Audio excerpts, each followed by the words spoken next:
Drama के start में हम हमारी हीरोइन रैन को देखते हैं जिसके पेरेंट्स रूम के बाहर चला रहे होते हैं। जैसे ही मॉम डैड अंदर आते हैं रैन उन्हें हक करने के लिए जाती है लेकिन टच नहीं कर पाती।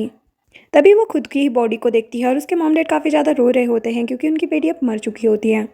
रैन देखती है कि उसका हस्बैंड सैंग ये सब देखकर स्माइल कर रहा है। तभी रैन को याद आता है कि शादी के बाद वो सैंग से मिलने के लिए आई थी। वो उसकी तरफ आगे बढ़ने लगती है तभी उसे कोई पीछे से मारता है जो कि उसकी खुद की कज़न लुई होती है। सैंग उसे कहने लगता है कि मैं तुमसे शादी नहीं करना चाहता था क्योंकि मैं तुमसे प्यार ही नहीं करता, बस मुझे तुम्हारी प्रॉपर्टी में इंटरेस्ट है इसीलिए ये सब कुछ करना पड़ा।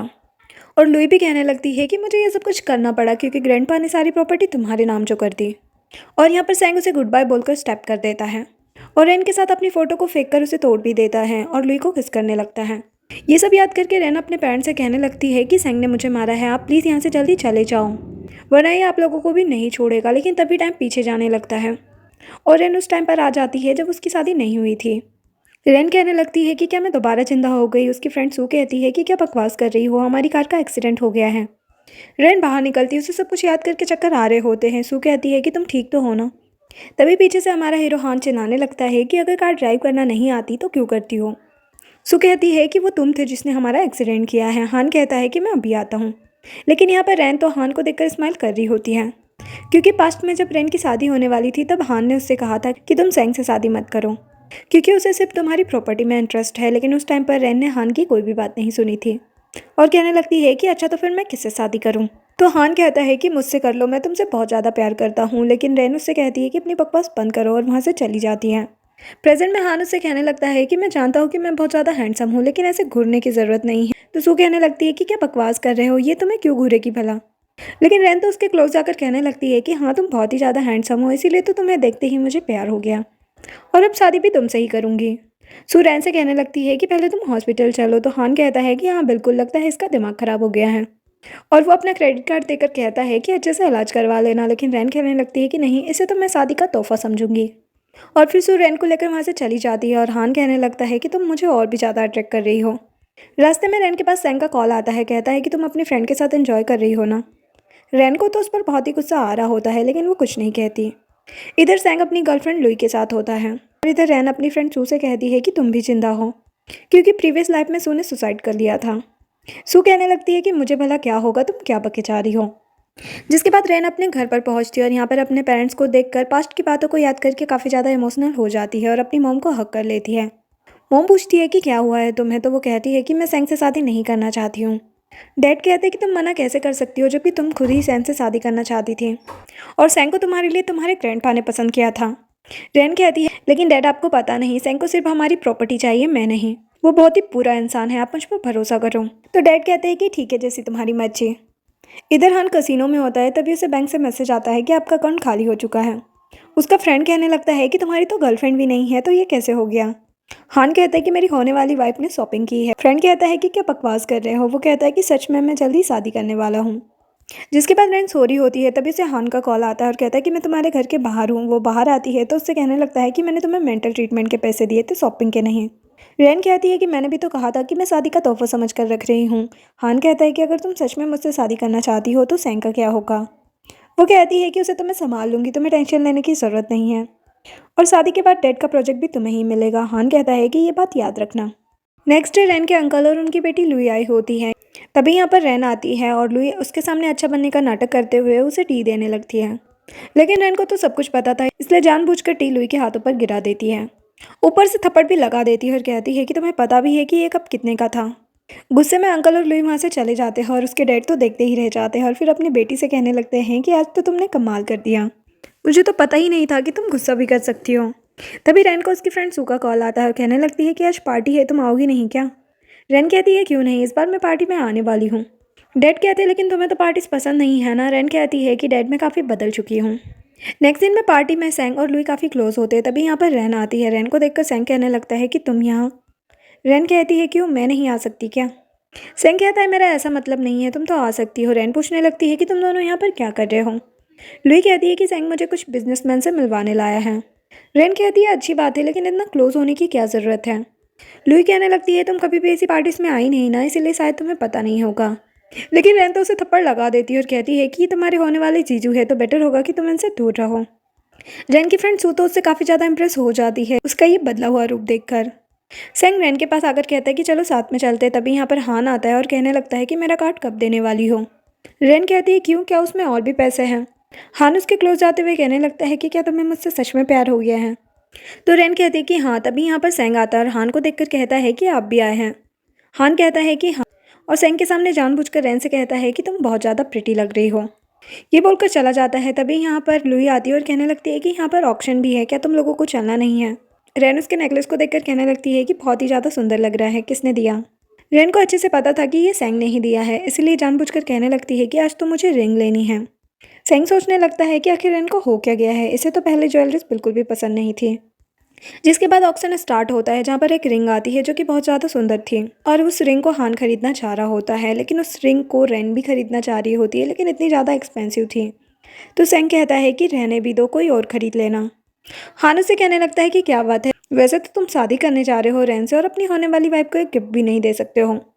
हान रेन के पास आकर कहता है कि तुम्हें ये रिंग पसंद है ना, तो तुम रख लो। और उसके क्लोज आकर कहने लगता है कि सेंग से दूर रहना। सू तो ये सब कुछ देखकर शॉक्ड ही रह जाती है।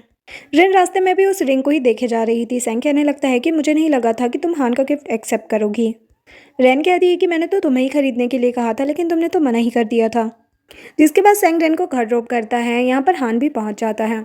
रेन उसे देखकर कहने लगती है कि तुम हमेशा बिना बताए क्यों टपक जाते हो। तो वो कहता है क्यों, तुम तो मुझसे प्यार करती हो ना, तो तुमसे मिलने के लिए परमिशन की ज़रूरत है क्या। एक्चुअल में हान को बहुत ज़्यादा जेलसी हो रही थी क्योंकि रेन सेंग के साथ आई थी और उसे कहने लगता है कि चलो अब मेरा कार्ड दो। रेन उसका कार्ड दे देती है और कहती है कि मैंने जितना भी खर्चा किया है उतना वापस दे दूंगी। हान कहता है कि उसकी ज़रूरत नहीं है, तुम्ही ने तो कहा था कि ये शादी का गिफ्ट है। जिसके बाद हान अपनी कार में आता है जहाँ पर उसे उसके फ्रेंड की कॉल आती है जो कहता है कि मुझे पता चला है कि तुमने रेन को सभी के सामने गिफ्ट दिया है। हान कहता है कि हाँ, मुझे उससे बहुत प्यार हो गया है, जल्द ही शादी करना चाहता हूँ। जो जानकर फ्रेंड तो खुश हो जाता है कि अब मेरा फ्रेंड सही लाइन पर है। नेक्स्ट मॉर्निंग रेन को बार बार सू की कॉल आ रही होती है। रेन उसे कहती है कि क्या हुआ, तुम मुझे सोने क्यों नहीं दे रही हो। सू कहती कि तुम सो कैसे सकती हो, तुम्हें पता भी है कि तुम ही हर जगह छाई हुई हो। वो कहती कि अब मैंने ऐसा क्या कर दिया। सू बताती है कि तुम और हान हॉट न्यूज़ बन चुके हो पूरी सिटी के लिए। वो कहती कि क्या बोल रही हो। जिसके बाद वो न्यूज़ देखती है जिसमें लिखा होता है कि हान रेन के पैर में पड़ चुका है और उसे 3 मिलियन की रिंग भी गिफ्ट की है। इधर सेंग के डैड उसे डांट रहे होते हैं क्योंकि सेंग की फैमिली काफ़ी ज़्यादा ग्रीडी होती है और वो रेन को हाथों से नहीं जाने देना चाहते हैं। इसीलिए वो सेंग से कहने लगते हैं कि मैंने तुमसे कहा था ना कि तुम्हें रेन के साथ ही रहना है, तुम मुझसे नाराज़ कैसे कर सकते हो। अब सेंग को तो रेन पर बहुत ही गुस्सा आ रहा होता है कि इस रेन की बच्ची की वजह से मुझे डांट पड़ रही है। और इधर रेन की फ्रेंड सू तो उसके लिए काफ़ी ज़्यादा खुश होती है और कहने लगती है कि हान सेंग से कई ज़्यादा बेटर है, तुम्हारा क्या कहना है। और रेन को तो हान की तारीफ सुनकर बड़ी ही खुशी हो रही थी। तभी रेन को उसकी ग्रैंडमा की कॉल आने लगती है। ग्रैंडमा उनकी फैमिली को मिलने के लिए बुलाती है। नेक्स्ट सीन में रेन अपनी मॉम के साथ ग्रैंडमा के पास पहुंच जाती है। यहाँ पर ग्रैंडमा रेन की मॉम को बिल्कुल भी पसंद नहीं करती थी, इसलिए हर टाइम उनकी इंसल्ट करती रहती थी और कहती है कि मेरा बेटा क्यों नहीं आया। मॉम बताती है कि कंपनी गए हैं, इंपॉर्टेंट काम है, आज नहीं आ सकता है। लेकिन ग्रैंडमा कहने लगती है ये सब कुछ तुम जानबूझकर कर रही हो ना, तुम्ही ने उसे आने से मना किया होगा। और अंकल भी कहने लगते हैं कि ऐसा भी क्या काम था जो फैमिली से मिलने के लिए नहीं आ पाया। रेन को तो उनकी बातें सुन के बहुत ही गुस्सा आ रहा होता है। वो कहने लगती है कि अगर यही तमाशा करना था तो मैं जा रही हूँ। ग्रैंडमा उसे रोकती है और कहती है कि मुझे तुमसे बात करनी है और उससे कहने लगती है कि तुम्हारी वजह से मेरी फैमिली का नाम खराब हुआ है। रेन कहती है अच्छा ऐसी बात है, लेकिन जहाँ तक मुझे पता है कि आपका तो सरनेम ही अलग है और अगर ग्रैंडपा ने सारी प्रॉपर्टी हमें दे दी है तो इसमें हमारी क्या गलती है, आपको ग्रैंडपा से बात करनी चाहिए थी। अंकल कहने लगते हैं कि ये तुम अपनी ग्रैंडमा से कैसे बात कर रही हो और ग्रैंडमा भी कहने लगती है कि निकलो यहाँ से। रेन कहती है कि जहाँ तक मुझे पता है कि ये घर मेरे डैड के नाम पर है और आप मुझे अपने ही घर से निकाल रही हैं। बुरा मत मानना, लेकिन मैं आपको याद दिला रही हूँ ताकि आप हमसे रूडली बात ना करें। लेकिन ग्रैंडमा तो गुस्सा हो जाती है। मॉम रेन को समझाने लगती है तो रेन कहती है कि क्या हुआ, सच्ची तो बोल रही हूँ। वैसे कोई बात नहीं, मुझे पता है कि आपको मुझसे क्या बात करनी है। आपको यही जानना है ना कि मैंने हान से रिंग क्यों ली। एक्चुअल में मुझे पता था कि आपको ऐसी रिंग पसंद है, इसीलिए मैंने उससे ले ली। लेकिन आप तो काफ़ी ज़्यादा गुस्से में लग रही हो। लुई कहने लगती है कि ग्रैंडमा को ऐसा कुछ नहीं चाहिए। तो रेन कहती है कि कोई बात नहीं, मैं ही रख लेती हूँ। ग्रैंडमा कहती है कि तुम्हें दूसरे लड़कों से दूर रहना चाहिए क्योंकि तुम्हारी शादी सेंग से होने वाली है और वो बहुत अच्छा लड़का है। वो कहती है कि सच में, लेकिन मुझे तो लग रहा है कि आपकी आंखें खराब हो चुकी है, तभी तो सेंग जैसा इंसान आपने मेरे लिए ढूंढा है। कभी कभी तो मन करता है कि उस सेंग से शादी ही ना करूं। अंकल तो गुस्सा करने लगते हैं और कहते हैं लगता है तुम्हारे डैड ने तुम्हें कुछ नहीं सिखाया है, लगता है मुझे ही कुछ करना होगा और उस पर हाथ उठाने लगते हैं। लेकिन रैन अपना फ़ोन निकाल कर वीडियो बनाने लगती है और कहती है कि हाँ क्यों नहीं, कंपनी में सभी को पता चलना चाहिए ना कि आपको कितना गुस्सा आता है। अंकल को तो और भी ज़्यादा गुस्सा आ जाता है और थप्पड़ लगाने लगते हैं, लेकिन बीच में मॉम आ जाती है। और चाटा होने लग जाता है। रैन कहने लगती है कि आपका वीडियो बन चुका है, अगर मैं इसे ऑनलाइन पोस्ट कर दूँ तो कैसा रहेगा। और उन्हें धमकाकर वहाँ से अपनी मॉम को लेकर चली जाती है। अंकल अभी भी गुस्सा कर रहे होते हैं कि ये कितनी ज़्यादा बदतमीज़ हो गई है। यहाँ पर लुई कहने लगती है, अगर रैन सैन से शादी नहीं करना चाहती तो मेरे पास एक रास्ता है। ग्रैंडमा कहती है कि अब क्या सोचा है तुमने। लुई कहती है कि क्यों ना मैं सैंग से शादी कर लूँ। ग्रैंडमा कहती है लेकिन वो तो रैन से प्यार करता है ना। लुई कहती है इससे क्या फ़र्क पड़ता है, वो मुझसे भी प्यार कर सकता है। लेकिन ग्रैंडमा उसे थप्पड़ मार देती है और कहती है कि ऐसा बिल्कुल मत सोचना।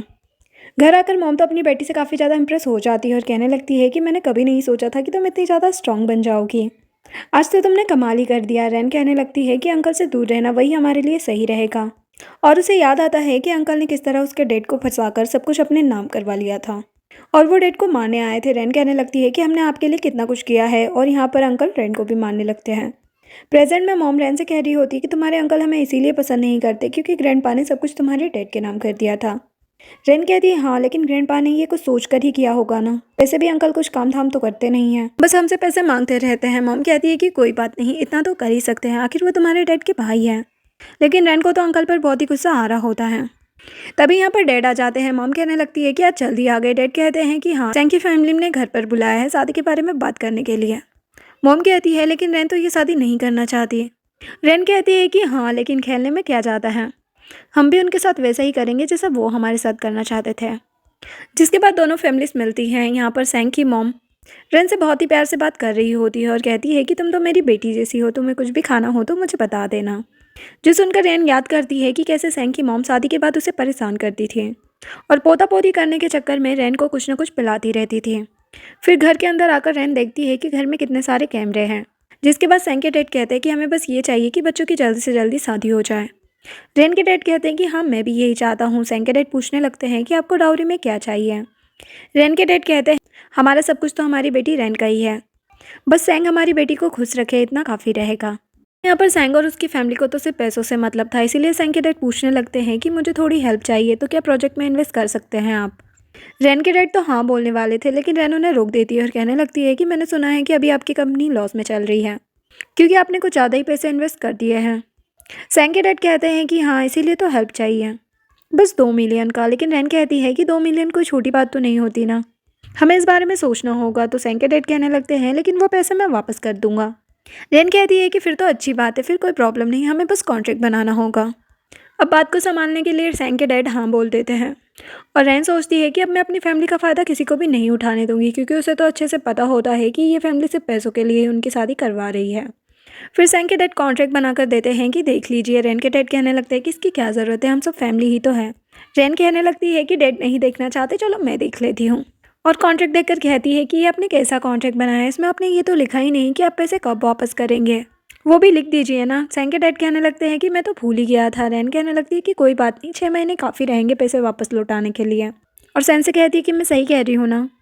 और कहने लगती है कि वैसे अगर आप पैसे वापस ना लौटा सके तो आपको आपकी कंपनी के 6% शेयर देने होंगे, आखिर बिजनेस तो बिजनेस ही होता है ना। और सैंग से कहती है कि मैं कुछ गलत तो नहीं कह रही हूँ ना। सैंग सोचने लगता है कि आखिर ये इतनी स्मार्ट कब से हो गई। रैन डैड से कहने लगती है कि अब सब कुछ ठीक है, अब आप अंकल की हेल्प कर दीजिए, मैं अभी आती हूँ। और इधर रैन सैंग की सिस्टर ताऊ की बातें सुन लेती है, जो कि कॉल पे किसी को कह रही होती है कि मेरा भाई तो रैन से सिर्फ पैसों के लिए शादी कर रहा है और शादी के बाद तो वो बस इस घर की मेड बनकर रहेगी। रैन सोचती है कि अच्छा, तो इन सब ने ये सोच कर रखा है, लेकिन इन्हें तो मैं मचा चखाऊंगी। जिसके बाद रैन की फैमिली वहाँ से चली जाती है। तभी सैंग की मॉम कहने लगती है कि पहले तो ये ऐसी नहीं थी। डैड भी कहते हैं कि हाँ, कुछ ज़्यादा ही पता है इसे बिजनेस के बारे में। सैंग कहता है कि हाँ, इसीलिए जल्दी शादी करना होगा ताकि रैन के साथ उसकी सारी प्रॉपर्टी भी हमें मिल जाए। जिसके बाद रैन अपने पेरेंट्स से कहती है कि मुझे कहीं पर जाना है। डैड कहते हैं कि इतनी रात को।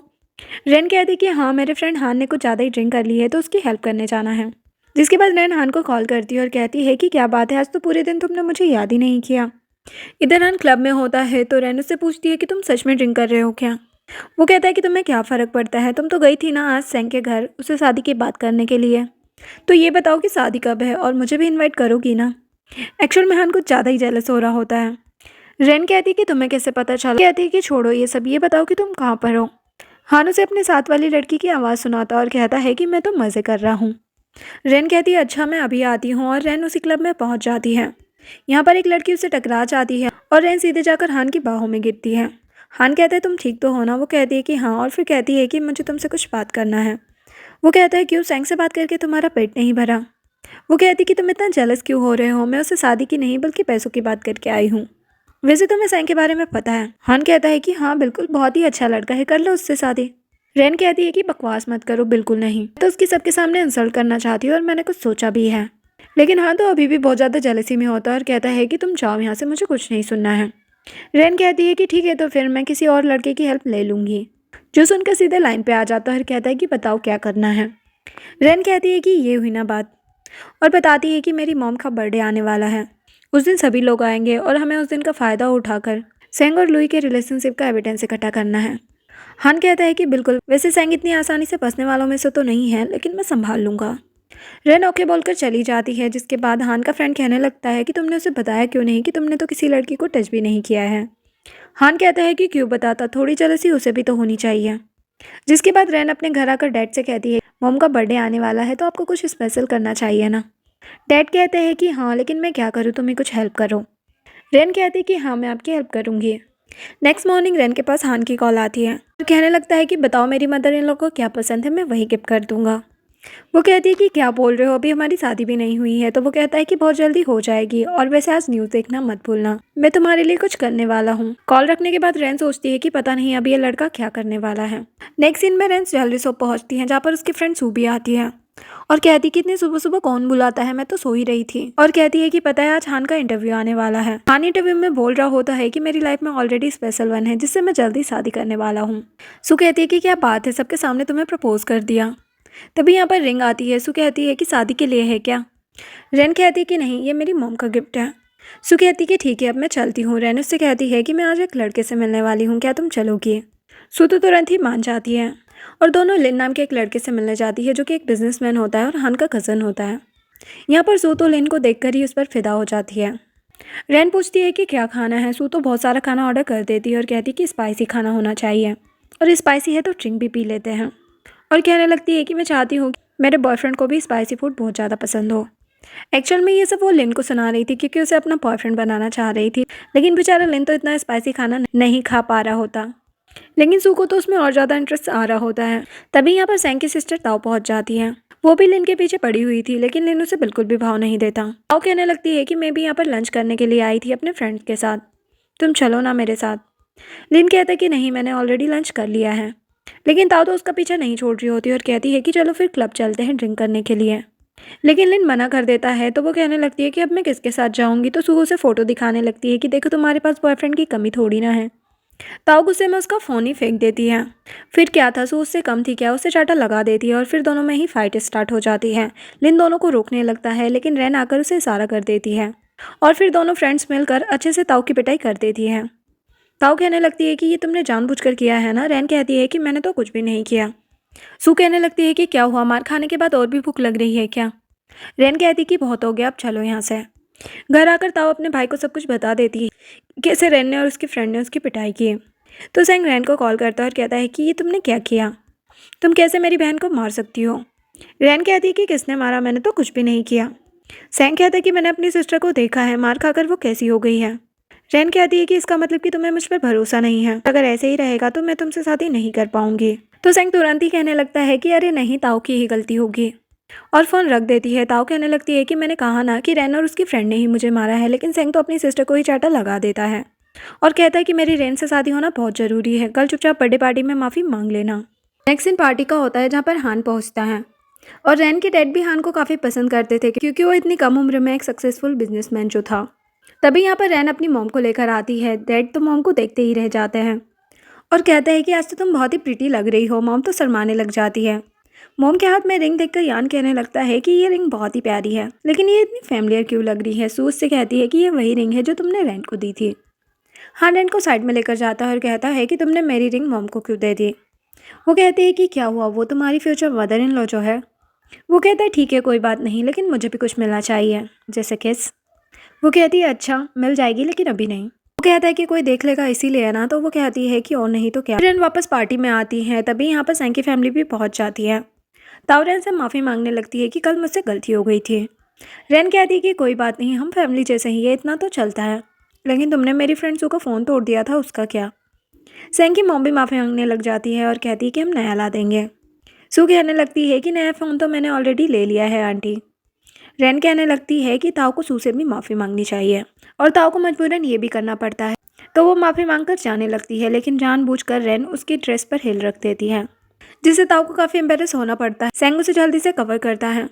रेन के डैड कहते हैं कि कोई बात नहीं, ऐसा तो होता रहता है, लेकिन सेंग बाद में रेन से कहने लगता है कि तुमने वो सब कुछ जानबूझकर किया था ना। रेन कहने लगती है कि अगर तुम अभी भी मुझ पर शक कर रहे हो तो शादी नहीं करते हैं ना। सेंग कहता है अरे नहीं, मैं तो बस पूछ रहा था, और फिर उसे किस करने वाला था। तभी लुई आकर कहती है कि यहाँ पर सभी लोग हैं, लेकिन रेन लुई को दिखाने के लिए सेंग को किस कर देती है, जो देखकर हान को तो बहुत ही गुस्सा आने लगता है, लेकिन सू उसे रोकती है। जिसके बाद सू आकर कहने लगती है कि क्यों ना हम लोग क्लब चलें। रेन कहती है कि हाँ क्यों नहीं। सेंग कहने लगता है कि पहले तो तुम कभी भी क्लब नहीं जाती थी, तो वो कहती है लेकिन अब जाने लगी हूँ।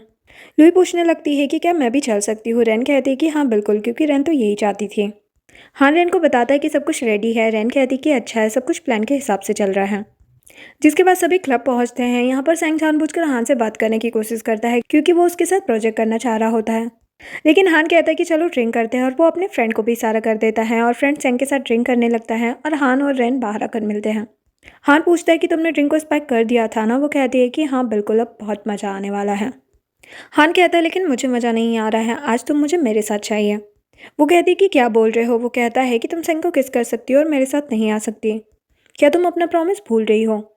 और वो उसे किस करने लग जाता है और फिर कहता है कि आगे से कभी भी उस सेंग के क्लोज मत जाना, तुम सिर्फ मेरी हो। जिसके बाद सेंग को बहुत ज़्यादा ड्रिंक पिलाने के चक्कर में रैन भी काफ़ी ड्रिंक कर लेती है। सू से लेकर जाने लगती है तो वो कहती है कि मैं चली जाऊंगी, तुम प्लान पर फोकस करो। रैन तो लड़खड़ाते हुए सीधे हान की बाहों में गिर जाती है। हान कहता है कि तुम मुझे इन्वाइट कर रही हो क्या, और उसे उठाकर वहाँ से ले जाने लगता है। सू भी उसे देख लेती है, लेकिन कुछ नहीं कर पाती, क्योंकि उसे सेंग का वीडियो जो बनाना था। इधर हान रैन को अपने घर लेकर आता है और उसे बेड पर लिटाकर जाने लगता है, लेकिन रैन उसे रोक लेती है और उसे प्यार से देखे जा रही थी। हान कहता है कि मैं इतना भी शरीफ नहीं हूँ, और उसे किस करने लगता है। नेक्स्ट मॉर्निंग जब रैन उठती है तो वो देखती है कि वो अपने रूम में नहीं है, तो चिल्लाने लग जाती है। हान कहता है कि क्या हुआ। वो पूछती है कि मैं कहाँ पर हूँ। हान कहता है कि ये मेरा घर है, कल रात तुमने कुछ ज़्यादा ही ड्रिंक कर ली थी, इसीलिए तुम्हें यहाँ पर लाना पड़ा। वो कहती है कि तुमने मेरे साथ कुछ किया तो नहीं। वो कहता है कि करने ही वाला था, पर तुमने मुझ पर वॉमिट कर दी। वो कहती है तो फिर ठीक है। फिर अपने कपड़ों को देखकर कहती है लेकिन मेरे कपड़े किसने चेंज किए। वो बताता है कि मेरी आंटी ने, और उसके क्लोज आकर कहने लगता है कि वैसे तुम इतनी नर्वस क्यों हो रही हो, वैसे तुम क्या एक्सपेक्ट कर रही थी, और उसे देखने लगता है। वो कहती कि क्या देख रहे हो, जाओ यहाँ से। तो वो जाने लगता है और कहता है कि जल्दी से फ्रेश होकर आ जाओ और ब्रेकफास्ट कर लो। जहाँ पर रैन पूछती है कल का काम हो गया क्या। हान कहता है कि हाँ, और उसे वीडियो दिखाता है। रैन को पूरा वीडियो देखना था, लेकिन हान उसे रोक देता है और कहता है कि बस बहुत हो गया, ऐसे वीडियो देख रही हो, वो भी मेरे सामने। रैन कहती है कि मैं तो बस कंफर्म करना चाहती थी। हान कहता है कि अब ये बताओ कि ये वीडियो ऑनलाइन कब पोस्ट करना है। वो कहती कि बता दूंगी, इतनी जल्दी क्या है, अब मुझे मेरे घर जाना चाहिए। हान कहता है कि ऐसी हालत में जाना चाहती हूँ, मैंने तुम्हारे लिए एक ड्रेस पसंद की है, जो पहन कर आओ। रैन कहती कि तुम्हें मेरा साइज पता है। हान तो फ्लर्ट करने लगता है कि तुम्हें टच करके जो देखा था। नेक्स्ट सीन में रैन के पास सैंग की कॉल आती है। वो कहता है कि मैंने तुम्हारे घर पर कॉल किया था, तुम कल रात घर पर नहीं पहुंची, कहाँ थी तुम। रैन कहती मैं तो सू के घर पर थी, लेकिन तुम कहाँ थे कल रात। सैंग कहता है कि मैं तो अपने घर पर ही था, और कहता है कि हमें जल्दी शादी कर लेनी चाहिए। रैन कहती है कि हाँ, मैं अपनी मॉम से बात करती हूँ, लेकिन रैन को तो सैंग पर बहुत ही ज़्यादा गुस्सा आ रहा होता है। इधर सैंग की मॉम को बहुत ही बुरा लग रहा होता है रैन की मॉम की न्यूज़ देखकर, क्योंकि उन्होंने जो रिंग पहनी थी उसकी न्यूज़ आई थी कि वो बहुत ही ज़्यादा एक्सपेंसिव है। जो देखकर सैंग की मॉम कहने लगती है कि इसमें कौन सी बड़ी बात है, मैं भी एक्सपेंसिव ज्वेलरीज पहनती हूँ। फिर भी लोग रैन की मॉम की ही बातें कर रहे हैं, एक बार शादी हो जाए फिर बताती हूँ, उनसे सब कुछ ले लूँगी। आओ कहती है कि हाँ, मुझे भी तो अपनी इंसल्ट का बदला लेना है। उस रैन की हिम्मत कैसे हो गई मुझे मारने की। कहने लगता है कि हाँ, मुझे भी उससे अपना हिसाब चुकाना है, एक बार शादी हो जाए फिर उसके सारे पैसे मेरे ही होंगे। नेक्स्ट सीन में रैन को नींद नहीं आ रही होती, क्योंकि नेक्स्ट डे उसकी सैंग के साथ शादी होती है। नेक्स्ट डे रैन रेडी हो रही होती है, तभी यहाँ पर सू आती है और कहती है कि मैं काफ़ी ज़्यादा लेट हो गई, और कहती है कि तुम्हारी वेडिंग ड्रेस कितनी बकवास है, लेकिन फिर भी तुम इसमें सुंदर लग रही हो। वैसे तुम मुझे बताओगी कि आज तुम क्या करने वाली हो। रैन कहती है कि आज तो तुम्हें कमाल का शो देखने को मिलेगा, बहुत ही मज़ा आ जाएगा। तभी यहाँ पर लुई भी पहुँच जाती है, वो भी वाइट ड्रेस पहनकर, और कहने लगती है कि मुझे ये मेरे फ्रेंड ने स्पेशली तुम्हारी वेडिंग के लिए गिफ्ट किया है, बहुत बड़े फेमस डिज़ाइनर की डिज़ाइन की हुई ड्रेस है। सो कहने लगती है कि ये क्या बात हुई भला, आज रैन की शादी है, उसके अलावा कोई भी वाइट ड्रेस नहीं पहन सकता है। वे कहती है लेकिन मेरी सिस्टर को कोई फ़र्क नहीं पड़ता है ना रैन। रैन कहती कि हाँ बिल्कुल, मुझे कोई फ़र्क नहीं पड़ता, लेकिन ना तुम्हारे फ्रेंड ने तुमसे झूठ कहा है। तुमने जो ड्रेस पहन रखी है ना, वो किसी फेमस डिज़ाइनर की नहीं बल्कि होलसेल मार्केट की है। जहाँ से ऐसी ड्रेस कई लड़कियों ने खरीद रखी है। जो सुनकर सो उस पर हंसने लगती है और उसका पॉपट बन जाता है और लुई सोचती है कि उस सैंग के बच्चे ने मुझसे झूठ कहा। इधर तो सैंग बहुत ही ज़्यादा खुश होता है क्योंकि आज उसे रैन की सारी प्रॉपर्टी जो मिलने वाली थी। तभी रैन की एंट्री होती है अपने डैड के साथ। रैन अपने डैड से कहने लगती है कि आज यहाँ पर जो कुछ भी होना तो आप बिल्कुल भी शौक मत होना। सैंग रैन से कहने लगता है कि आज तुम बहुत ही ब्यूटीफुल लग रही हो। तभी यहाँ पर सैंग और लुई का वीडियो चलने लग जाता है, जो देखकर सभी बातें बनाने लग जाते हैं और रैन तो सैंग को थप्पड़ ही लगा देती है। सैंग कहने लगता है कि मैंने कुछ भी नहीं किया है, इस लुई ने ही मुझे फंसाया है। लुई कहने लगती है कि ये तुम क्या कह रहे हो। सैंग की मॉम लुई को ही थप्पड़ लगा देती है कि तुम चुप रहो, जिस पर लुई को तो गुस्सा आ जाता है। वो कहने लगती है कि अगर आप लोग यही चाहते हैं तो कोई बात नहीं, और सबको बताने लगती है कि सैंग और मैं कई सालों से रिलेशनशिप में है और ये सिर्फ और सिर्फ पैसों की वजह से रैन से शादी कर रहा है। लेकिन सैंग कहने लगता है कि क्या बकवास कर रही हो, ऐसा कुछ भी नहीं है, और लुई को वहाँ से भगा देता है। जिसके बाद सैन और उसकी फैमिली रैन को मनाने लगते हैं ताकि अभी भी वो सैंग से शादी करने के लिए मान जाए। रैन को याद आता है कि सैंग उसे प्रीवियस लाइफ में परेशान किया करता था और उसे पानी तक नहीं देता था। ये सोचकर वो सैंग से कहती है कि नील डाउन होकर मेरे सामने बेग करो। तो सैंग भी नील डाउन होकर उससे माफ़ी मांगने लगता है और कहता है कि आज के बाद मैं कभी भी ड्रिंक नहीं करूँगा क्योंकि मैं बहुत ज़्यादा नशे में था और लुई ने मेरा फ़ायदा उठाया, मुझ पर भरोसा करो। लेकिन रैन उसे शादी करने से मना कर देती है। सैंग कहता है कि प्लीज़ मुझे छोड़कर मत जाओ ना। रैन कहने लगती है कि तुमने मेरे साथ चीटिंग की है, मैं तुम्हें कैसे माफ़ कर सकती हूँ और तुम पर कैसे भरोसा कर सकती हूँ कि तुम आगे से ऐसा नहीं करोगे, क्योंकि चीटिंग मिस्टेक नहीं बल्कि चॉइस होती है। और रैन वहाँ से जाने लगती है, लेकिन तभी यहाँ पर ग्रैंड माँ पहुँच कर उसे चाटा लगाती है और कहती है कि ये शादी है, कोई तमाशा नहीं जो तुम यहाँ से जा रही हो। रैन कहती है लगता है आपने वो वीडियो नहीं देखा है। तो ग्रैंड माँ कहने लगती है कि तो क्या हुआ, तुम्हारे ग्रैंडपा ने ये शादी करवाने के लिए कहा था। रैन कहती है कि मैं इस लड़के से किसी भी हाल में शादी नहीं करने वाली हूँ और वो हान का वेट कर रही होती है कि हान को अभी तक आ जाना चाहिए था, अभी तक आया क्यों नहीं। ग्रैंडमा कहने लगती है कि तो फिर तुमसे कौन शादी करेगा। तभी हान पहुंचकर कहता है कि मैं करूंगा शादी, और वो रैन के हाथ से सैंग की रिंग निकालकर फेंक देता है और अपनी रिंग देता है और कहता है कि मैं तुम्हें हमेशा खुश रखूंगा। रैन कहती है कि मुझे तुम पर पूरा भरोसा है। सैंग रैन को रोकने लगता है कि ये तुम क्या कर रही हो। हान तो उसे पंच ही लगा देता है और कहता है कि अभी तुम्हारी शादी हुई नहीं थी और मेरी वाइफ से दूर रहना, समझे ना। लेकिन सैंग अभी भी नहीं सुनता और रैन से कहने लगता है कि ये एक प्ले बॉय है। रैन कहती है कि तुमसे तो बेटर ही है। जिस पर सैंग को गुस्सा आता है, रैन पर हाथ उठाने लगता है। हान उसे रोकता है और कहता है कि अपनी हद में रहो, भूलो मत कि मैं तुम्हें बैंकरप्ट करवा सकता हूँ। जो सुनकर सैंग सीधा हो जाता है, जिसके बाद दोनों यहाँ से जाने लगते हैं। लेकिन ग्रैंडमा रोक देती है और कहने लगती है कि मुझे ये शादी मंजूर नहीं है। हान कहता है कि ग्रैंडमा आप जानती है कि मैं कौन हूँ, मैं ही फैमिली से बिलोंग करता हूँ और इस सैंग से तो ज़्यादा ही रिच हूँ।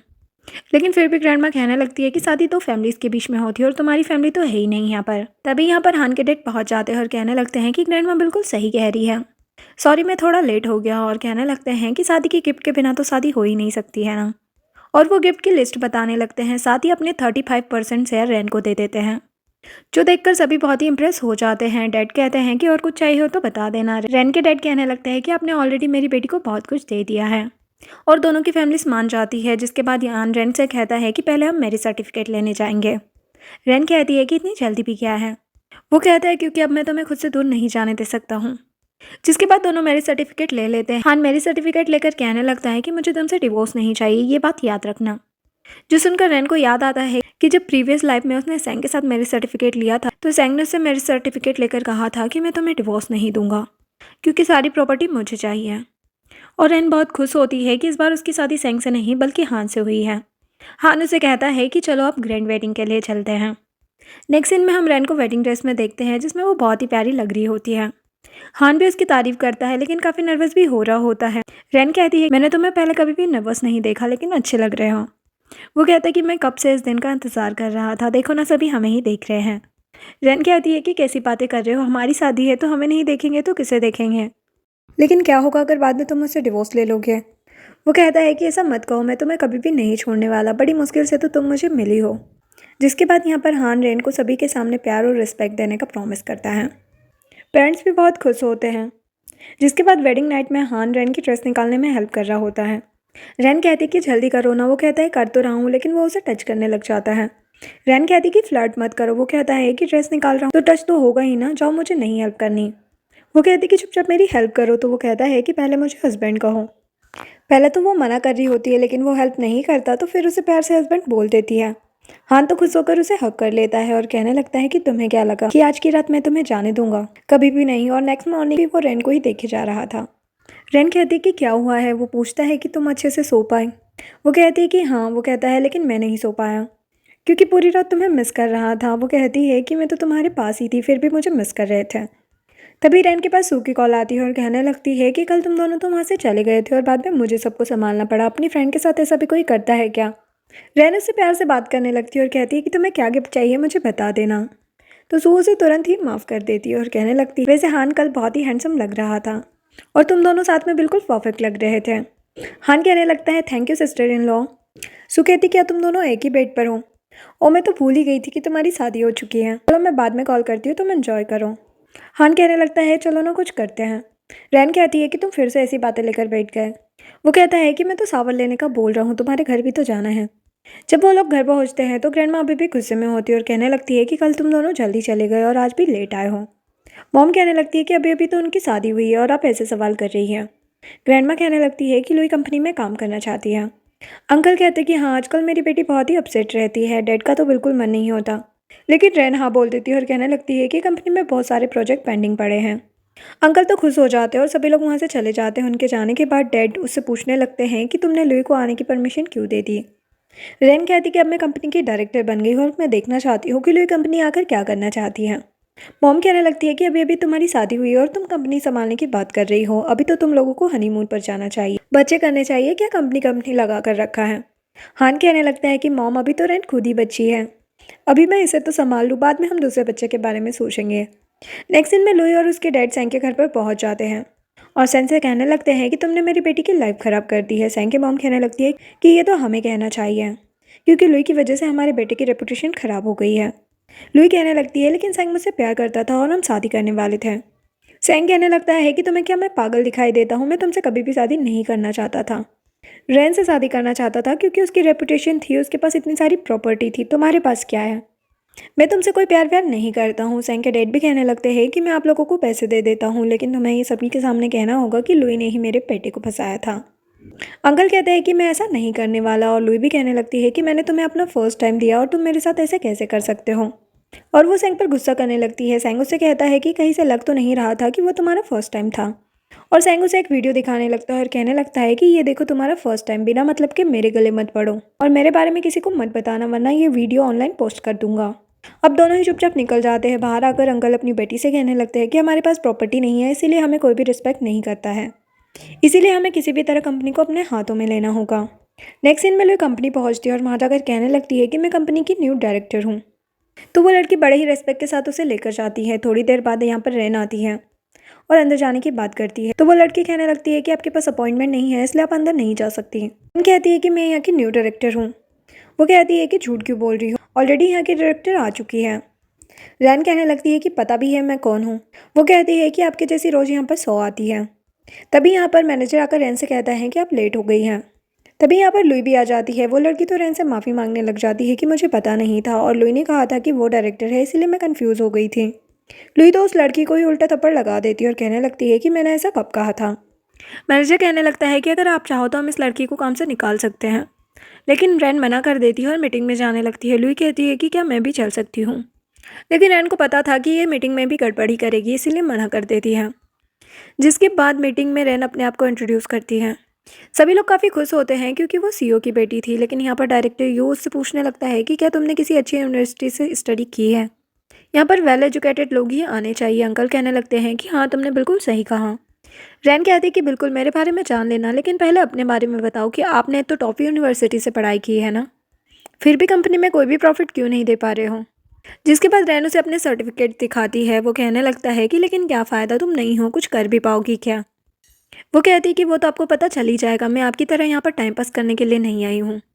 मीटिंग के बाद सभी रैन की तारीफ़ें कर रहे होते हैं लेकिन अंकल को तो बहुत ही ज़्यादा गुस्सा आ रहा होता है। मिस्टर यू कहने लगता है कि आप टेंशन मत लीजिए, न्यू सीईओ आप भी बनोगे। अंकल तो बहुत ही ज़्यादा खुश हो जाते हैं लेकिन उनकी बातें रैन ने भी सुन ली होती है और वो सोचने लगती है कि ये दोनों कब से इतने ज़्यादा क्लोज हो गए। तभी उसके पास हान की कॉल आती है। वो कहने लगता है कि तुम मुझे भूल गई हो क्या। वो कहती है कि बिल्कुल नहीं और पूछने लगती है वैसे तुम्हारा फ्रेंड कहाँ पर है। जिसके बाद वो उसके फ्रेंड को कॉल करती है और कहती है कि तुम्हें मिस्टर यू और अंकल के रिलेशन के बारे में पता करना है। वो कहता है कि ये काम तुम अपने हस्बैंड को भी तो दे सकती थी। रैन कहती कि नहीं, मुझे नहीं लगता कि वो ये काम कर पाएगा। बेचारे हान को तो बुरा लग जाता है। नेक्स्ट सीन में सेंग रैन को कॉल करता है और कहने लगता है कि अब मैं बदल चुका हूँ, क्या तुम मुझे एक चांस दे सकती हो। रैन कहती है कि शायद तुम भूल गए हो कि मेरी शादी हो चुकी है, तो अब ऐसी बातें ना ही करो तो बेटर होगा, इसलिए मैं तुमसे मिलने नहीं आने वाली। सेंग कहता है कि ठीक है, लेकिन हम बिजनेस की बात तो कर ही सकते हैं ना।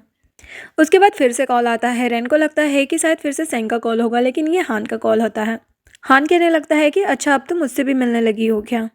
रैन बताती है कि एक प्रोजेक्ट के बारे में बात करनी थी, जिसके बाद रैन सेंग से मिलने पहुंच जाती है। यहाँ पर सेंग उससे स्वीट बातें कर रहा होता है ताकि वो रैन को मना सके, और यहाँ पर रैन को खाने के लिए सी फूड देने लगता है। तो रैन कहती है कि तुम तो मुझसे बहुत प्यार करते हो ना, और तुम्हें तो ये भी नहीं पता कि मुझे सी फूड से एलर्जी है।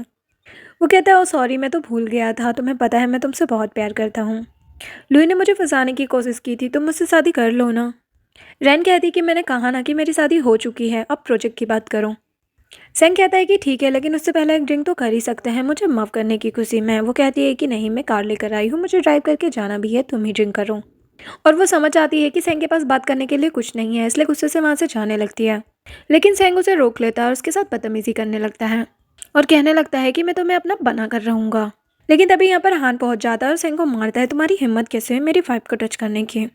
और हान का फ्रेंड तो सेंग की काफ़ी अच्छे से धुलाई कर देता है और कहने लगता है कि हान के पास इतना टाइम नहीं है जो तुम्हारे जैसे बेकार आदमी को मुंह लगाएगा, इसलिए बेटर होगा कि जल्दी से माफ़ी मांग लो। घर लाकर हान रैन पर गुस्सा करने लगता है कि मैंने तुमसे कहा था ना कि अकेले मत जाना, वो सेंग कभी भी सुधरने वाला नहीं है। रैन उसे सॉरी कहने लगती है तो वो कहता है कि क्या सॉरी, मुझे लगता है कि तुम्हारे लिए बॉडीगार्ड रखना होगा। रैन मना कर रही होती है तो वो कहता है कि तुम्हें नहीं पता कि वो सेंग कुछ भी कर सकता है, तो वो कहती है कि ठीक है, जैसा तुम्हें ठीक लगे। जिसके बाद यहाँ पर हान का फ्रेंड आकर बताता है कि पता नहीं क्यों, लेकिन सेंग ने लुई से शादी करने के लिए मना कर दिया है। रैन के जाने के बाद हान अपने फ्रेंड से कहने लगता है कि उस सेंग पर नज़र रखना, वो कुछ भी कर सकता है। फ्रेंड कहने लगता है कि तुम्हें नहीं लगता कि भाभी थोड़ी सी बदल गई है, कल मैंने देखा था कितनी ज़्यादा डर गई थी। जो सुनकर हान को सेंग पर और भी ज़्यादा गुस्सा आने लगता है कि उस सेंग को तो मैं नहीं छोड़ने वाला, उसकी खाल नोच लूँगा। फ्रेंड कहता है कि क्या बात है भाभी की इतनी फिक्र, तभी यहाँ पर रैन आ जाती है। हान यहाँ पर एक बंदे को दिखाकर कहता है कि मैंने तुमसे कल बॉडीगार्ड के बारे में कहा था ना, तो आज से यही तुम्हारा बॉडीगार्ड है। रैन ओके बोलकर जाने लगती है तो फ्रेंड कहता है कि आपने मुझे मिस्टर यू और अंकल के बारे में पता करने के लिए कहा था ना। काफ़ी अजीब बात है कि आजकल सच में वो बहुत ज़्यादा टाइम साथ में ही नजर आते हैं और कोई ना कोई खिचड़ी जरूर पका रहे हैं। वो कहती है कि और भी डिटेल निकाल कर लाओ और वो जाने लगती है। तभी उसे कॉल आती है और पता चलता है कि तुम्हारे डैड जेल में है, टैक्स में गड़बड़ करने के चक्कर में। जो जानकर हान भी शॉक्ड हो जाता है, जिसके बाद रैन जल्दी से अपने घर पर पहुंचती है, जहाँ पर ग्रैंडमा भी होती है। ग्रैंडमा कहने लगती है कि देखा तुम्हारे डैड ने क्या किया है। रैन कहती है कि अभी तक कोई एविडेंस मिले नहीं है। ग्रैंडमा कहने लगती है लेकिन इससे कंपनी पे इफेक्ट पड़ेगा, इससे बेटर है कि कोई और सीईओ बन जाए, और मैं तुम्हारे अंकल को नया सीईओ बनाना चाहती हूँ। रैन कहती कि मुझे नहीं लगता कि ऐसा हो पाएगा, क्योंकि अभी तक मेरे डैड ने रिज़ाइन नहीं किया है। अंकल कहने लगते हैं कि मैं तो हेल्प ही करना चाहता हूँ ना। रैन कहती कि इसकी कोई ज़रूरत नहीं है, और वैसे भी अगर मेरे डैड की कोई जगह ले सकता है तो वो सिर्फ मैं हूँ और कोई नहीं। ग्रैंडमा कहने लगती है कि पता भी है कि कितना काम करना होता है, मुझे नहीं लगता कि तुम ये सब कर पाओगे। रैन कहती है कि वो मेरी प्रॉब्लम है, आपको टेंशन लेने की ज़रूरत नहीं है। ग्रैंडमा कहती है कि मुझे कुछ नहीं पता, नए सीईओ तो तुम्हारे अंकल ही बनेंगे, वो काफ़ी अच्छे से काम करेंगे, तुम्हारे डैड की तरह हमारी रेपुटेशन को ख़राब नहीं करने वाले। रैन कहती है अच्छा, आपकी उस पोती लू ने आपकी कितनी तारीफ़ें करवाई थी, आप भूल गई हैं क्या? और वैसे भी आप इतना क्यों बोल रही हो, आपका तो कुछ है नहीं। शायद आप भूल गई हो कि ग्रैंडपा ने सब कुछ मेरे डैड को दे रखा है, ना कि आपको, इसीलिए वही डिसाइड करेंगे। तभी यहाँ पर हान पहुँच जाता है और कहने लगता है कि डैड के बाद उनका सब कुछ रैन को ही मिलेगा, और वैसे भी अब डैड बाहर आ चुके हैं क्योंकि उन लोगों को सिर्फ शक था, लेकिन कोई भी एविडेंस मिला नहीं है।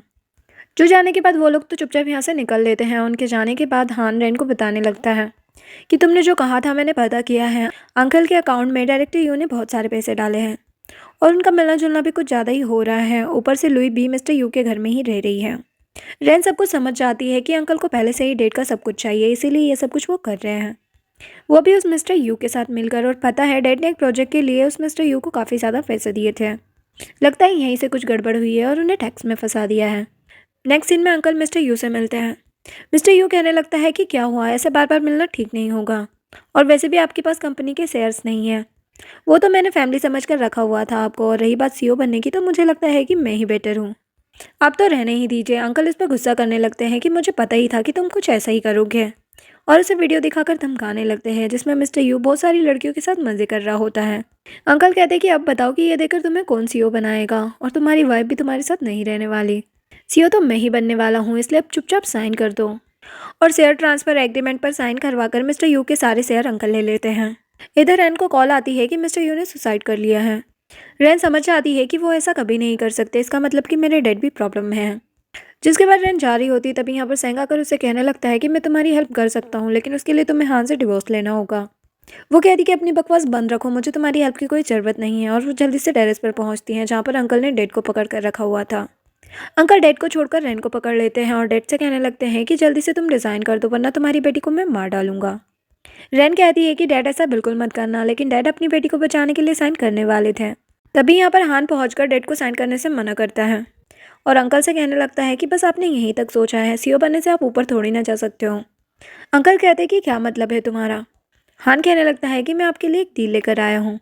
आपको पता है मैंने रैन से शादी क्यों की, सिर्फ बिजनेस के लिए। और मैं आपको भी एक ऑफ़र देना चाहता हूँ। अंकल कहते हैं कि तुम मुझे फंसाने की कोशिश कर रहे हो ना। चलो अब मेरा भाई जब तक मर नहीं जाता तब तक मैं रैन को नहीं छोड़ने वाला। और रैन के डैड को बिल्डिंग से जंप मारने के लिए कहते हैं और डैड अपनी बेटी के लिए मान भी जाते हैं। मैं पहला ड्रामा देख रही हूँ जिसमें डैड अपनी बेटी से इतना प्यार करते हैं, वरना मोस्टली ड्रामास में तो खुद की बेटी को ही बेच देते हैं। तो यहाँ पर हान जल्दी से अंकल का हाथ पकड़ लेता है और रैन को अपने पास कर लेता है। लेकिन अंकल रैन पर अटैक करने के लिए जाते हैं और हान बीच में आ जाता है। तभी यहाँ पर पुलिस भी पहुँच जाती है और अंकल को पकड़ कर ले जाती है। जिसके बाद रैन हान को हॉस्पिटल से घर लेकर आती है और उससे पूछती है कि तुम ठीक तो हो ना। लेकिन हान को अपनी चोट की फिक्र नहीं होती, बल्कि अभी भी उसे जेलसी होती है और उससे कहने लगता है कि मैंने देखा था कि तुम सेंग से कैसे बातें कर रही थी। रैन कहती है कि अच्छा तो तुम इसलिए वहाँ पर आए थे। हान कहता है कि वैसे क्या बोल रहा था। वो बताती है कि वो मुझे कह रहा था कि मैं तुम्हें डिवोर्स दे दूँ, लेकिन मैंने उसे साफ मना कर दिया। वो कहता है ये तो तुमने बिल्कुल ठीक किया। हाँ, वो कहने लगती है लेकिन तुमने तो कहा था कि तुमने सिर्फ पैसों की वजह से मुझसे शादी की है, तो फिर हमें डिवोर्स तो ले लेना चाहिए ना। वो कहता है कि वो तो मैं सिर्फ अंकल को फंसाने के लिए बोल रहा था। रैन कहती है कि मुझे तो लग रहा है कि तुम झूठ बोल रहे हो। तभी यहाँ पर मॉम डैड आ जाते हैं। मॉम डैड हान के हालचाल लेने आए होते हैं। उससे पूछते हैं कि अब तुम ठीक हो ना। हान कहता है कि हाँ डैड। रैन पूछती है कि अंकल का क्या हुआ। डैड बताते हैं कि तुम्हारे अंकल अब जेल में हैं, लेकिन ये सेंग की फैमिली को कुछ समझ नहीं आ रहा है। सेंगा जो ऑफिस में आया था, तुम उससे बच के रहना। यहाँ पर मॉम बताती है कि वैसे लुई तुम्हारे अंकल की बेटी नहीं है। रैन पूछती है कि तो फिर वो किसकी डॉटर है। डैड कहता है कि ये तो अभी तक पता नहीं चला है, लेकिन वो बेचारी भी विक्टिम है। रैन कहती है ठीक है, तो फिर उसे कुछ पैसे देके अब्रॉड भेज दो। जिसके बाद डैड कहने लगते हैं कि कंपनी के शेयर प्राइस बढ़ती जा रही है और रैन के काम की सभी काफ़ी तारीफ कर रहे हैं। रैन कहती है कि डैड आप टेंशन मत लीजिए, आगे भी मैं कंपनी को इसी तरह संभाल लूँगी और हार्ड वर्क करूँगी। डैड कहते हैं कि हाँ, अब मुझे काम की कोई भी टेंशन लेने की ज़रूरत नहीं है और कहते हैं कि अब हम चलते हैं, हान को आराम करना चाहिए। नेक्स्ट सीन में रैन अपने डैड के घर पर जाती है जहाँ पर उसकी फ्रेंड सू भी आती है और उन लोगों को अपने पार्टी में इन्वाइट करती है। जिसके बाद वो रैन को अकेले में बात करने के लिए बुलाती है और उससे बताती है कि पता है आज मैंने तुम्हारे हस्बैंड को किसी लड़की के साथ देखा और तुम्हें पता भी नहीं है कि तुम्हारा हस्बैंड तुम्हारी पीठ पीछे क्या कर रहा है। रैन कहती है कि आने दो उसे, मैं बताती हूँ। जिसके बाद रैन गुस्से में बैठी होती है और हान आ जाता है। रैन उससे कहने लगती है कि बीमार हो लेकिन ड्रिंक करना नहीं भूले। वो कहता है कि बिजनेस डील के लिए करनी पड़ी, लेकिन तुम्हें कैसे पता। वो कहती है कि लड़कियों के साथ रहोगे तो पता तो चल ही जाएगा। वो कहता है अच्छा तुम जेलस हो रही हो। वो कहती है कि बिल्कुल नहीं। हान कहता है ठीक है, आगे से कभी भी झूठ नहीं बोलूँगा और बिना बताए क्लब भी नहीं जाऊँगा। वो कहती है कि पहले खुद से प्रॉमिस करो, तो वो प्रॉमिस कर देता है। लेकिन फिर भी रैन गुस्सा होकर वहाँ से चली जाती है, तो वो उसे मनाने के लिए उसके लिए कुछ बनाता है, उसे टेस्ट करवाता है। वो कहती है ठीक ठाक है। वो खुद टेस्ट करके देखता है और कहता है कि अच्छा तो है, मैं तुम्हारी हर चीज़ को पसंद करता हूँ और तुम मुझे पसंद नहीं करती। और उसे किस कर देता है। वो कहती है कि तुम नहीं सुधरने वाले और कहती है कि सूखे घर जाना है बर्थडे पार्टी के लिए। नेक्स्ट सीन में पार्टी खत्म होने के बाद रैन सू से बात करके जा रही होती है। तभी यहाँ पर हान आता है और उसे बताता है कि मैं अपने फ्रेंड के साथ क्लब जा रहा हूँ, जल्दी घर आ जाऊँगा, तो तुम टेंशन मत लेना। रैन ओके बोलकर चली जाती है। रास्ते में बॉडीगार्ड कहता है कि मैम हमारा कोई पीछा कर रहा है। रैन कहती है कि अब क्या करेंगे। वो गाड़ी तेज चलाने लगता है और बॉस को कॉल करने के लिए कहता है। रैन हान को कॉल करके सब कुछ बता देती है। हान कहता है कि तुम टेंशन मत लो, मैं अभी पहुँचता हूँ। और वो भी हान की कार के पास पहुँच जाता है और पीछा करने वाली कार को रोकने के चक्कर में उसका एक्सीडेंट हो जाता है। रैन जल्दी से उसके पास आती है, उसे उठाने की कोशिश करती है, लेकिन वो बेहोश हो चुका था। नेक्स्ट सीन हॉस्पिटल का होता है जहाँ पर हान का कजन लिन कहने लगता है कि जरूर ये सब कुछ उस सेंग का किया धरा है, उसे मैं छोड़ने वाला नहीं हूँ। फ्रेंड कहता है कि हाँ सही कहा, उसे तो हम मजा चखा कर रहेंगे। तभी यहाँ पर डॉक्टर आकर बताता है कि वो अब खतरे से बाहर है। जो जानकर रैन की जान में जान आती है, सभी उससे मिलने के लिए जाते हैं, लेकिन हान कुछ बोल नहीं रहा होता। फ्रेंड कहता है कि कहीं इसकी याददाश्त तो नहीं चली गई। हान कहने लगता है कि याददाश्त का तो पता नहीं, लेकिन तुम्हारी बकवास से मेरा सिर जरूर फटने लग जाएगा। लिन कहने लगता है कि अब यहाँ से हमें चलना चाहिए, लेकिन फ्रेंड तो जा ही नहीं रहा होता। लेकिन लिन उसे खींचकर ले जाता है। जिसके बाद रैन उससे पूछती है कि तुम ठीक तो हो ना। वो कहता है कि अगर तुम किस कर दोगी तो बिल्कुल ठीक हो जाऊंगा। वो कहती है कि क्या कह रहे हो, तो वो दर्द का बहाना करने लगता है तो रैन उसे किस कर देती है। हान कहने लगता है कि अब हमें हनीमून पर भी चलना है। वो कहती है कि पहले ठीक तो हो जाओ। और यहीं पर इस ड्रामा की हैप्पी एंडिंग हो जाती है। अगर वीडियो पसंद आई हो तो लाइक शेयर एंड सब्सक्राइब करें। Thanks for watching.